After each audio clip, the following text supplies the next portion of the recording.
हाँ जी, नमस्ते। चलो, तो आज हम देखते हैं नमो ई वेस्ट मैनेजमेंट कंपनी का एनालिसिस करते हैं और कंपनी को समझने की कोशिश करते हैं और कंपनी का फ्यूचर जानने की कोशिश करते हैं कि फ्यूचरिस्टिक कैसा रहेगा, फ्यूचर पर्सपेक्टिव कैसा रहेगा। क्योंकि investing is all about the future, not about the past. कि आप कंपनी फ्यूचर में किस तरीके से रेवेन्यू जनरेट करेगी, किस तरीके से प्रॉफिट जनरेट करेगी। अगर ये सब कंपनी फ्यूचर में अच्छा कर पाती है तो डेफिनेटली आपको रिटर्न, इन्वेस्टर को एक अच्छा रिटर्न बन सकता है। और स्टैंडर्ड डिस्क्लेमर, ये कोई बाई एंड सेल रिकमेंडेशन नहीं है, just we are analysing the company and try to understand the business model of the company, that's all. चलो जी, इसी के साथ स्टार्ट करते हैं। जो कंपनी है उसको 2014 में फाउंड किया गया था और मेनली जो ये सर्विस ऑफर करती है, collection, disposal and the recycling of the e waste management. अच्छा, जो ये कंपनी नमो ई वेस्ट मैनेजमेंट कंपनी है, जिस सेक्टर में काम करती है ई वेस्ट मैनेजमेंट में, ये थोड़ा फ्यूचरिस्टिक सेक्टर है।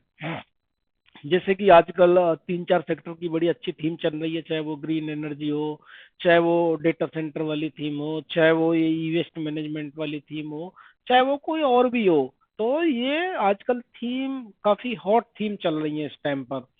तो थोड़ा फ्यूचरिस्टिक सेक्टर है ये। और जो नमो ई वेस्ट मैनेजमेंट कंपनी है वो आईओसी सर्टिफाइड कंपनी है, जो कि रिसाइकिल करती है इलेक्ट्रिकल एंड इलेक्ट्रॉनिक्स इक्विपमेंट को। और जैसे कि आपका एयर कंडीशनर है, रेफ्रिजरेटर है, लैपटॉप्स हैं, फोन्स हैं, वॉशिंग मशीन्स हैं, फैंस हैं, एक्सेट्रा। तो ये सारी चीजें रिसाइकिल करती है। अच्छा, जो कंपनी का जो प्लान है वो क्या है कि एक लिथियम बैटरी रिसाइकलिंग प्लांट वो नासिक में ऑपरेट कर रहे हैं। मतलब शायद ये Q1 या Q2 फाइनेंशियल ईयर 26 में ऑपरेशनल हो जाएगा। जिसमें वो क्या करेंगे, लिथियम आयन बैटरीज को रिसाइकल करेंगे। जो लिथियम आयन बैटरी किस किस की, जैसे कि सेल फोन्स हैं, सेल फोन की बैटरी है, लैपटॉप की बैटरी है, या सिलेंड्रिकल बैटरीज हैं जो कि लैपटॉप में रहती हैं, या और भी कोई सिलेंड्रिकल है। ईवी बैटरीज हैं, सॉफ्ट बैटरीज, पाउच हैं, scrap left over material of cathode. तो ये वो सारी चीजें उस वाले प्लांट में रिसाइकल करेंगे। ये उनका प्लान है। और जो कंपनी है वो एक्टिवली इंगेज्ड है किसमें, अवेयरनेस फैलाने में, कि भाई आप अपने एनवायरनमेंट को बचाइए, चाहे जो ई वेस्ट मैनेजमेंट आप जनरेट कर रहे हो उसे प्रॉपर किसी जो रिसाइकल कलेक्टर है उसको दीजिए, और जिससे कि वो एक रिसाइकल हो सके। और जिससे इसका लाभ क्या होगा कि आपका जो वेस्ट मैनेजमेंट जो पार्टिकल्स हैं वो यूज होके दोबारा से निकाल करके दोबारा से यूज हो जाएंगे रिसाइकल करके। और अपना जो एनवायरनमेंट है वो थोड़ा सेफ रहेगा। अब चलो इंडस्ट्री ओवरव्यू देखते हैं। ई वेस्ट मैनेजमेंट, ये तो था एक हल्का सा ओवरव्यू, डिटेल में और भी जानेंगे कंपनी को, लेकिन अभी इंडस्ट्री का ओवरव्यू देखते हैं कि किस तरीके से इंडस्ट्री पोजीशन है इन इंडिया। तो जो इन ई वेस्ट मैनेजमेंट इंडस्ट्री है वो थर्ड लार्जेस्ट इंडस्ट्री है इन द वर्ल्ड इंडिया में। और जनरेट एनुअली जो ई वेस्ट मैनेजमेंट जनरेट होता है वो 3.2 मिलियन टन का ई वेस्ट जनरेट होता है। और जो कि बाय 2030 तक ये 5 मिलियन टन एक्सपेक्टेड है। और 3.29% ओनली जो ई वेस्ट मैनेजमेंट जनरेट होता है उसका 3.29% ही प्रॉपर रिसाइकिल हो पाता है। और जो 78% है वो मिसमैनेज्ड ही रहता है। और 70% computer equipment accounts for the e waste management. तो ये थोड़ा सा इसका डेटा पॉइंट है इंडस्ट्री का। अब इस इंडस्ट्री की बात करें तो ग्लोबल इंडस्ट्री की बात करते हैं हम। तो ग्लोबल इंडस्ट्रीज में क्या है कि अ, अ, ये 25 बिलियन डॉलर 2023 में इसको एस्टिमेट किया गया था, जो कि 2033 तक ये कितना हो जाएगा, 130.84 बिलियन। ये ग्लोबल इंडस्ट्री की बात है। अगर वहीं पे हम इंडिया की बात करें तो इंडिया में ये 1660 मिलियन यूएस डॉलर को एस्टिमेट किया गया 2023 में, जो कि 2032 में जाकर के ऑलमोस्ट डबल से भी ज्यादा, इटसेल्फ इंडस्ट्री डबल से भी ज्यादा हो जाएगी, 5,198 करोड़ की। तो ये थोड़ा इंडस्ट्री का ओवरव्यू था। अब यदि हम बात करें तो जैसे कि 57 बिलियन ग्लोबल इकोनॉमिक इम्पैक्ट है। मेटल लॉस्ट हो जाता है अगर वो अनरिसाइकल रहता है, तो हर साल इतना मेटल आप लॉस्ट कर रहे हो 57 बिलियन US डॉलर का। और वैल्यूएबल मेटल ई वेस्ट अगर हम प्रॉपरली रिसाइकल नहीं करते हैं तो वो भी वेस्ट ही हो जाता है। मेटल ई वेस्ट अगर 2032 तक हम रेवेन्यू अपॉर्चुनिटी देखते हैं तो 3428 मिलियन US डॉलर की यहाँ पे अपॉर्चुनिटी बनती है। और 3286 million consumer electronic e waste revenue by 2032, ये यहाँ पर रेवेन्यू अपॉर्चुनिटीज बताई हैं। तो ये कुछ इंडस्ट्री है जिस तरीके से यहाँ पे थोड़ा सा डिस्कस किया गया है। अब यदि एक और जो इंडस्ट्री में जो फॉर्मुलेशन चेंज हुआ है वो एक रेगुलेटरी चेंज आया है गवर्नमेंट की तरफ से, जिसमें उन्होंने क्या किया है, ईपीआर क्रेडिट क्रेडिट एक्सचेंज करके एक रेगुलेटरी निकाली है कि जो हमारे मैन्युफैक्चरर हैं उनको कुछ परसेंटेज ऑफ द जो वो बनाते हैं अपना प्रोडक्ट उसका रिसाइकल करना ही होगा। अगर अब इस केस में क्या होगा, अगर वो रिसाइकल नहीं कर सकते हैं तो वो जो रिसाइकल कंपनी कर रही है उनसे वो क्रेडिट रेटिंग खरीद सकते हैं। और उसका यहाँ पे बेस प्राइस डिफाइन कर दिया है कंपनी ने कि इस तरीके से यहाँ पे ये बेस प्राइस डिफाइन हुआ है कि पर केजी कितना होगा। जैसे कि इंफॉर्मेशन टेक्नोलॉजी, इस तरीके से यहाँ पे इन्होंने रेट प्राइस डिफाइन कर दिया है। तो ये एक बड़ा ही चेंज आया है, तो ये फेवरेबल है ई वेस्ट इंडस्ट्री के लिए, क्योंकि यदि कोई मैन्युफैक्चरर है और वो रिसाइकल नहीं कर पा रहा है तो ये क्या होंगे कि पर केजी के हिसाब से यूनिट बनेंगी। तो ये यूनिट खरीद सकते हैं किसी ई वेस्ट मैनेजमेंट कंपनी से। तो उस यूनिट का यहाँ पे पर प्राइस है, इसी पर कैटेगरी के हिसाब से इन्होंने प्राइस डिफाइन किया है। तो इस केस में ये एक रेवेन्यू स्ट्रीम ई वेस्ट मैनेजमेंट कंपनियों के लिए बन रही है। तो ये बहुत ही फेवरेबल चीज है इस इंडस्ट्री के लिए। अब थोड़ा सा बिजनेस हिस्ट्री की बात करें, जैसा कि हमको पता है, हमने प्रीवियसली देखा 2014 में इसको फाउंड किया गया है। और ये क्या है, to ensure the circular economy, जैसे कि जो ये रिसाइकल करते हैं ई वेस्ट तो उसमें से क्या क्या निकालते हैं, ये कॉपर है, एल्युमिनियम है, आयरन है, गोल्ड है और मरकरी, ये सारे पदार्थ उसमें से तत्व निकाले जाते हैं। और इनका सोर्स, जो मटेरियल का सोर्स होता है वो कहाँ से आता है, B2B, या तो प्रोड्यूसर से लेते हैं ये, या मैन्युफैक्चरर से लेते हैं, या बल्क कंज्यूमर से लेते हैं, जो कबाड़ी वाले भाई साहब होते हैं उनसे भी ये कलेक्ट करते हैं। और दूसरा क्या करते हैं, ये कलेक्शन ड्राइव चलाते हैं, अवेयरनेस कैंपेन चलाते हैं, तो वहां से भी ये अपना जो माल है वो इकट्ठा करते हैं, यानी रो रो मटेरियल। और जो इनका एनवायरनमेंट फ्रेंडली है, लीडिंग प्लेयर हैं, और इन्होंने ये थोड़ा सा अच्छा फेवरेबल चीज है कंपनी के लिए। अगर इनके एक्सपीरियंस की बात करें तो 10 साल से ज्यादा का इनको एक्सपीरियंस है, 250 से ज्यादा ये क्लाइंट सर्व कर चुके हैं, 100+ प्रोडक्ट रिसाइकलिंग कैटेगरीज ये करते हैं, और 300+ का टीम साइज है इनके पास में, 25+ अवार्ड एंड रिकॉग्निशन है। और इनका पैट था वो करीब करीब 6-7 करोड़ का इन्होंने पैट किया था FY20 में। अब इनके जो की फैक्टर देखते हैं तो जैसे कि 3 इनके अभी रिसाइकलिंग प्लांट हैं, 26+ इनके कलेक्शन सेंटर हैं रॉ मटेरियल के, जो ई वेस्ट मैनेजमेंट को रिसाइकल करना है। टू स्टार्ट द ईपीआर, ये पहले हैं ईपीआर, जो कि क्रेडिट रेटिंग जो बनाते हैं कि पर केजी इतना वेस्ट किया तो कुछ यूनिट मिलती है, उन यूनिट को जो मैन्युफैक्चरर्स हैं या प्रोड्यूसर्स हैं उनको ये बेचते हैं। तो ये पहली कंपनी है ऐसा करने में। 90+ वुमेन एम्प्लॉई है इनके पास में, 90% से ज्यादा। 70% access to the India's investment और ISO सर्टिफाइड है। ये यहाँ पे इनके कुछ रिसाइकलिंग कैपेसिटी की बात करें तो अभी 30,500 मेट्रिक टन पर एनम की इनके पास में रिसाइकलिंग कैपेसिटी है। और इनका जो इन्होंने 2024 में इतने इन्होंने लैपटॉप रिसाइकल किए हैं, 4,85,000। और इन्होंने 33 लाख से ज्यादा करीब करीब इन्होंने मोबाइल रिसाइकल किए हैं 2024 में। और इन्होंने करीब करीब 12 लाख से ज्यादा इन्होंने होम अप्लायंसेस और इन्होंने रिसाइकल किए हैं। तो इस तरीके से टोटल देखें तो करीब करीब इन्होंने इतना केजी जो ई वेस्ट मैनेजमेंट है, ई वेस्ट है, वो इन्होंने रिसाइकल किया है 2024 के अंदर। अब इनकी थोड़ी सी हिस्ट्री देखते हैं। 2014 में कंपनी को फाउंड किया गया था, 2015 में इनका प्लांट कमीशन हो गया था। और ये 2017 में फर्स्ट कंपनी है जिन्होंने ईपीआर स्टार्ट किया, वही क्रेडिट रेटिंग वाला। और इनको अवार्ड मिला 2018 में बेस्ट रिसाइकलिंग कंपनी अवार्ड मिला। फिर इनको एक और अवार्ड मिला feature bye discovery channel scroll media story. और कमीशन नासिक का प्लांट इन्होंने कमीशन किया 2020 के अंदर। और अभी 2024 में ये लिस्टेड हुए हैं एनएससी एंड एसएमई पे जा करके। और इन्होंने थर्ड जो 2023 में थर्ड ई वेस्ट लॉन्च किया है इन्होंने पलवल के प्लास में प्लांट रिसाइकलिंग प्लांट। और इन्होंने एक कंपनी को भी एक्वायर किया 2023 में, जिस कंपनी का नाम था टेको वेस्ट मैनेजमेंट एलएलपी। तो इस कंपनी को इनको एक्वायर करने का एक ही मकसद था, जिससे कि ये बैटरी वाले फील्ड में भी इंटर हो सके।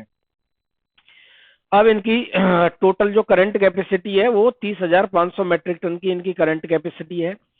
और करीब करीब इनके 26 से ज्यादा कलेक्शन सेंटर्स हैं। और 3 जो करंट रिसाइकलिंग प्लांट हैं इनके। और 2 अभी आने वाले हैं, अभी वो कमीशन नहीं हुए हैं। ये प्रपोज है जो कि ये थोड़ा ग्रोथ को इंडिकेट कर रहा है कंपनी की को, कि भैया अभी हमारे 2 आने वाले प्लांट हैं। ये इनके कुछ पार्टनर्स हैं, जैसे कि Amazon.com है, फ्लिपकार्ट है, एलजी है, एयरटेल है, एडोबी है, सैमसंग है, गोआईबीबो है, मेक माई ट्रिप है, फिलिप्स है, एमआई है, बोट है, एनटीटी डेटा है। ये बड़े बड़े प्लेयर्स हैं। और भी इनके और भी सारे पार्टनर हैं, पर ये बड़े बड़े प्लेयर हैं जिनके नाम यहाँ पे लिस्टेड है। अब इनकी रेवेन्यू स्ट्रीम की बात करें तो ये आखिर चलो, ये ई वेस्ट करते हैं, रिसाइकलिंग करते हैं वेस्ट को। चलो मान लो जैसे किसी का मोबाइल लिया है, किसी का लैपटॉप लिया है, उसको रिसाइकिल किया, तो इनकी रेवेन्यू स्ट्रीम क्या क्या हो सकती है कंपनी की, तो मतलब पैसा कहाँ कहाँ से आ सकता है, कहाँ कहाँ से ये पैसा कमा सकते हैं।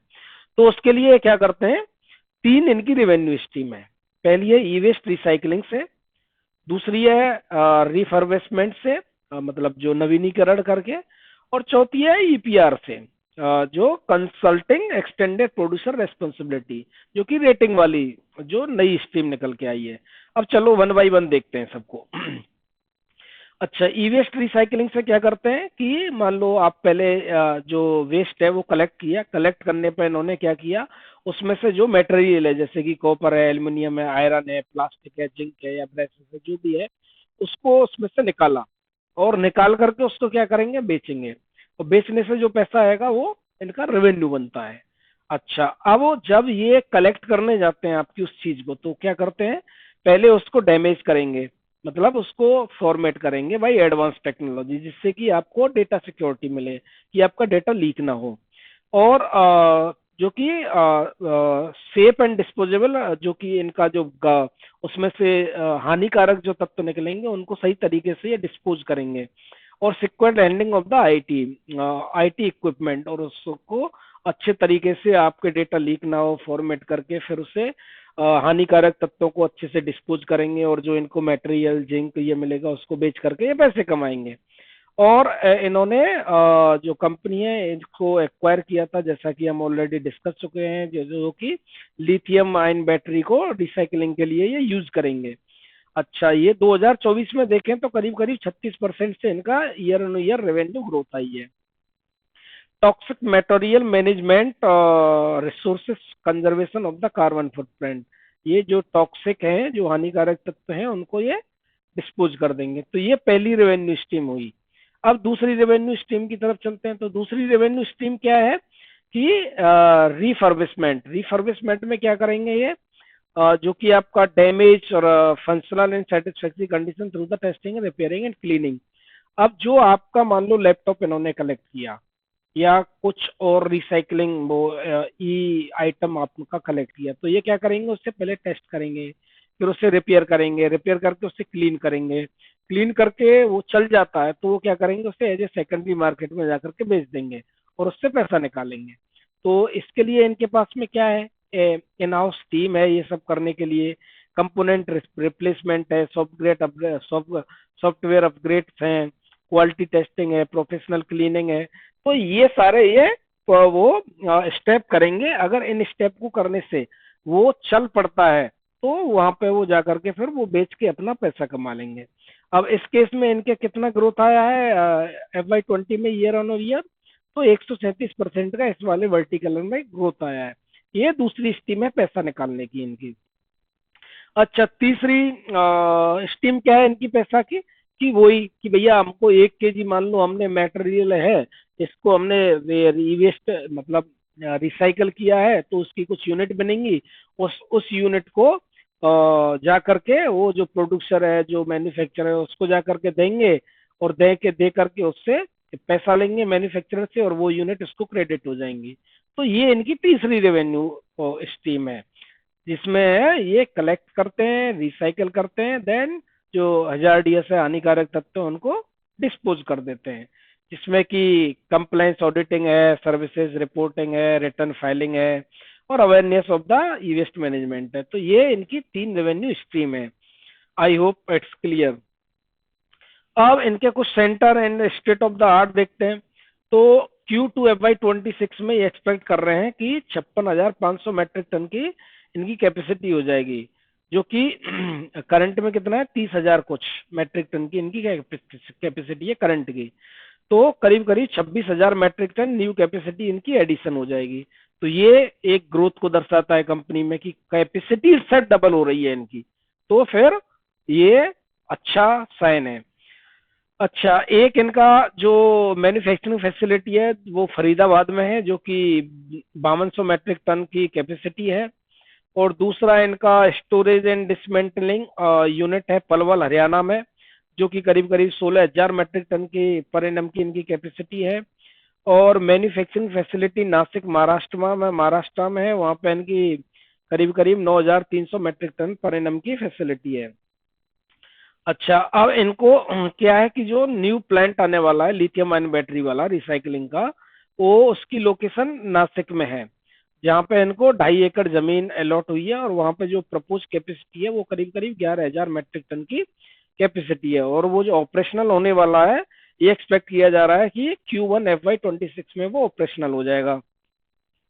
अच्छा, हैदराबाद में जो आईटी एक्सपोर्ट का वो सेकंड लार्जेस्ट है, हैदराबाद तेलंगाना में पड़ता है। सॉफ्टवेयर एक्सपोर्ट में सॉफ्टवेयर एक्सपोर्ट किए जाते हैं, आईटी इंडस्ट्रीज है वहाँ पे। तो वहाँ पे इनको 2 एकड़ की लैंड एलोकेट हुई है। तो 2 एकड़ की लैंड में वहाँ पे इनकी करीब करीब 15,000 मेट्रिक टन की कैपेसिटी है।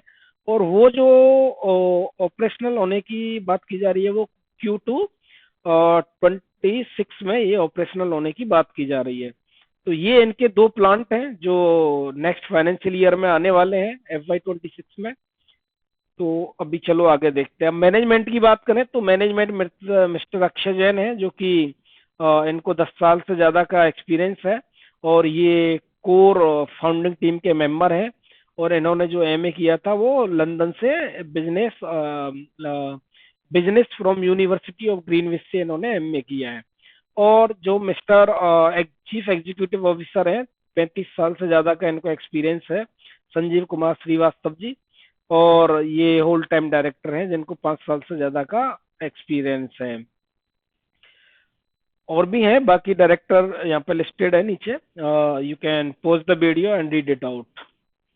अब इनकी थोड़ा स्ट्रेंथ और अपॉर्चुनिटी की बात करें तो इन्होंने क्या है कि अपने पैर हैं, जो अर्ली मूवर होते हैं उनको थोड़ा एडवांटेज तो रहता ही है। तो ये अर्ली मूवर कह सकते हैं आप इस इंडस्ट्री में। स्टेब्लिश्ड इंडस्ट्री है। 2014 में इन्होंने अपने पैर जमा लिए हैं इस इंडस्ट्री में। एक्सपीरियंस मैनेजमेंट है, 10 साल से ज्यादा का इनको अनुभव हो चुका है इस इंडस्ट्री में काम करते करते। और कस्टमर का ट्रस्ट है, क्योंकि इन्होंने बहुत सारे पार्टनर्स बड़े बड़े कंपनियों के साथ इन्होंने काम कर लिया है। तो एक बार जब ट्रस्ट बन जाता है तो वो लॉन्ग लास्ट चलता है। अब इनकी अपॉर्चुनिटी की बात करें तो अपॉर्चुनिटी में क्या है कि ग्रोइंग इन्वेस्ट वॉल्यूम, जैसे जैसे हम आगे बढ़ते जा रहे हैं, जैसे जैसे हम फाइनेंशियली वेल्थी होते चले जा रहे हैं, तो ये धीरे धीरे ई वेस्ट का जो मार्केट है वो ग्रो करेगा। क्योंकि आप जैसे देखते हो, थोड़ी सी कमी आई तो मान लो आप मोबाइल ही चला रहे हो, थोड़ी सी कमी आई, you are not going to the shop to fix the bug. क्या सोचते हैं यार, ये 3 साल चला लिया, अब ठीक है नया ले लेते हैं, अब छोड़ो इसे, कोई बात नहीं। तो आप नया ले लेते हैं, आप उसे रिप्लेसमेंट में डाल देते हैं, या आप उसे छोड़ देते हैं या किसी को दे देते हैं। तो ये जैसे जैसे आप व्यक्ति वेल्थी होंगे, तो ये सारी चीजें आपके ये वेस्ट मैनेजमेंट बढ़ता ही जाएगा। तो ये एक गुड अपॉर्चुनिटी है इस इंडस्ट्री के लिए। और गवर्नमेंट पॉलिसी फेवरेबल है, क्योंकि अभी क्या है कि जैसे अभी इन्होंने नई नई ईपीआर पॉलिसी निकाली है, तो आपको हर एक मैन्युफैक्चरर को पर्टिकुलर ये इतने यूनिट, इतने परसेंटेज ऑफ द मैन्युफैक्चरिंग के, मान लो 10% है या 20% है, वो परसेंटेज तो मैंने देखा नहीं है, बट उनको ये इतना रिसाइकलिंग करना ही करना है। अब वो रिसाइकलिंग करने, अब वो खुद के तो उनके प्लांट है नहीं, तो वो क्या करेंगे, जो उस मटेरियल है उसको जो कंपनी रिसाइकल करती है उसको देंगे। अब वो रिसाइकल करके वो यूनिट क्रेडिट कर देंगे उनके लिए, और जितनी यूनिट वो क्रेडिट करेंगे उतना पैसा लेके उससे रेवेन्यू स्ट्रीम बन जाएगी कंपनी की। तो ये एक अच्छी अपॉर्चुनिटीज है। और digital and e commerce growth, तो क्योंकि इजीली आप मान लो ऑनलाइन भी कुछ ई वेस्ट मैनेजमेंट बेचना चाहते हो तो डायरेक्ट कॉल करो, कोई आएगा ऑनलाइन और आपके कलेक्ट करके ले जाएगा। तो ग्रोइंग ई कॉमर्स भी इस वाली इंडस्ट्री में एक बड़ा ट्रिगर पॉइंट होएगा। अब थोड़े से फाइनेंशियल की बात करें तो फाइनेंशियल में देखें तो 3 साल का सीएजीआर जो सेल्स ग्रोथ है वो 35% सीएजीआर है, और ट्रेलिंग 12 मंथ का 29% है। अगर वहीं पे हम प्रॉफिट ग्रोथ देखते हैं तो 3 साल का 55% सीएजीआर से प्रॉफिट ग्रोथ है, और पिछले 12 महीने का 198% का है। वहां पे आरओई की बात करें तो 16% का है, लास्ट ईयर का 26% का है। अगर हम मार्केट कैप की बात करें नमो ई वेस्ट मैनेजमेंट की, तो 480 करोड़ का मार्केट कैप है। करंट प्राइस अभी 210 चल रही है, हाई इसका 284 है और लो इसका 135 है। अगर हम स्टॉक के पीई की बात करें तो 66.6 का इसका पीई है। पीई देख के आप ये ना समझें कि कभी कभी क्या होता है कि मैं जो हाई पीई होता है, तो अगर वहां पे ग्रोथ हाई आ जाती है, अच्छी ग्रोथ आ जाती है, मान लो 50-60% की ग्रोथ आ जाती है, तो ये फिर आपको 100 पीई का स्टॉक भी छोट मतलब सस्ता लगने लग जाता है। तो it's all about the growth की कंपनी की ग्रोथ कैसी आएगी। डिविडेंड यील्ड अभी कुछ है नहीं, सेल्स ग्रोथ 29%। अगर हम इसकी इंडस्ट्री की पी की बात करें तो 31 का इंडस्ट्रीज का पी है, और करंट असेट्स इसके 74 करोड़ कहते हैं, और डेट टू इक्विटी इस कंपनी का ऑलमोस्ट नेग्लेजिबल है। तो यू कह सकते हैं कि आपकी डेट कंपनी पे बहुत ना के बराबर है। अब यदि बात करें तो जिनकी प्रमोटर होल्डिंग है, प्रमोटर होल्डिंग में इनको 69% की प्रमोटर होल्डिंग है। अब थोड़े रिस्क की बात करें तो रिस्कनेस क्या है कि हाई ऑपरेशनल कॉस्ट है, जैसे कि in terms of the technology, या लेबर की बात करें या मेंटेनेंस की बात करें, जो कि इनके प्रॉफिट मार्जिन को इम्पेक्ट कर सकती है। तो ये जो रिसाइकलिंग जिस इंडस्ट्री में काम करते हैं वो थोड़ा हाई ऑपरेशनल है। उसका कंपटीशन इस इंडस्ट्री में है, अच्छा खासा कंपटीशन है, और कंपटीशन दोनों टाइप से आ रहा है, चाहे वो इमर्जिंग प्लेयर हो, चाहे वो ई वेस्ट मैनेजमेंट सेक्टर में, रिसाइकलिंग सेक्टर में काम करते हो। तो दोनों टाइप का चाहे कंपटीशन आ रहा है इनको। अगर हम इनके थ्रेट की बात करें तो अभी जैसे एक गवर्नमेंट पॉलिसी आई ईपीआर वाली, तो कभी मान लो अभी वो कुछ और नया रेगुलेशन ले आते हैं, तो और रेगुलेशन कुछ ऐसा ले आए कि इनको वो फेवरेबल नहीं रहा, तो इनकी प्रॉफिटेबिलिटी डायरेक्ट इम्पेक्ट हो जाएगी। तो ये एक बड़ा थ्रेट है, रेगुलेटरी चेंजेस। और राइजिंग इनपुट इनपुट कॉस्ट, तो जैसे कि अ, अभी जस्ट डिस्कस किया कि भाई हाई ऑपरेशनल कॉस्ट है, तो इनपुट कॉस्ट में जैसे ट्रांसपोर्टेशन है, ई वेस्ट कलेक्ट करना है उसको लाना है, या फिर लेबर चार्जेस हैं, या फैसिलिटी ऑपरेशन स्पीड, और ये प्रॉफिट मार्जिन को आपको हिट कर सकते हैं। तो ये कुछ रिस्क पॉइंट हैं जो कि बिफोर इन्वेस्टिंग अपने को ध्यान में रखने चाहिए, और यदि ऐसा कुछ होता है तो तुरंत अपने को एग्जिट भी करना चाहिए। तो चैनल को सब्सक्राइब कर लीजिए। आज के लिए इतना ही। जय